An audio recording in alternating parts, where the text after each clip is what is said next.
The jar, the loft, and a very human victory. This may be the strangest thing I've ever written about or talked about, and I've written over 500 blogs, but here goes. This past week, I spent a couple of days visiting my childhood best friend and his wife. They have a rustic little cabin nestled in the Connecticut River Valley in northern central Massachusetts. It's the kind of place that feels like it's been handed down from another era. Uninsulated, no air conditioning, creaky wooden floors, a ladder-like staircase made for people with 2 sizes smaller feet than mine, and a kind of peaceful, natural quiet where you hear everything. I slept in the loft, a lovely spot, until about 2 a.m. Let me just say it. I get up to pee 4 or 5 times a night. Not something I brag about, but it's my reality. And the idea of climbing down these steep stairs in the dark, trying not to wake anyone or twist an ankle, was not something I was looking forward to. But my lifelong friend, who knows me well, handed me upon arrival a 2-quart glass jar with a screw top and said to me, "This might come in handy." And he said it without any irony. A wilderness urinal.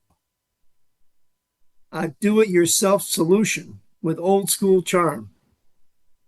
Not the welcome gift I expected, but maybe the most thoughtful one I've received in years. So up the loft I went, jar in hand. And I used it.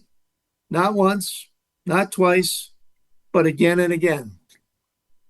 In fact, I filled it to the brim. And here's the surprising part. I was proud, actually proud, standing there in the morning, looking at that heavy glass jar glowing with yellow. I felt a strange sense of victory. A little absurd? Maybe, but also real. Why the pride? I'm not entirely sure. Maybe because I didn't wake the household. Maybe because I avoided what would have been a noisy, precarious descent. Maybe because I met a basic need with quiet efficiency. Or maybe, just maybe, it was because in a small, strange way, I had faced an aging reality and handled it with dignity and a bit of ingenuity. And yes, I took a photo, not for Instagram, just for me, like a personal trophy. There's something oddly beautiful about a friend who knows you so well that he hands you a pea jar and calls it hospitality. There's something satisfying about solving a problem on your own terms, even when the solution is unglamorous. And there's something quietly affirming about standing in a cabin loft, looking at a jar of your own making and thinking, "Well done, old man." So here's to rustic cabins. Here's to lifelong friends who know your quirks. Here's to aging with a little grace and a good sense of humor. And here's to the small private victories that make you unexpectedly proud.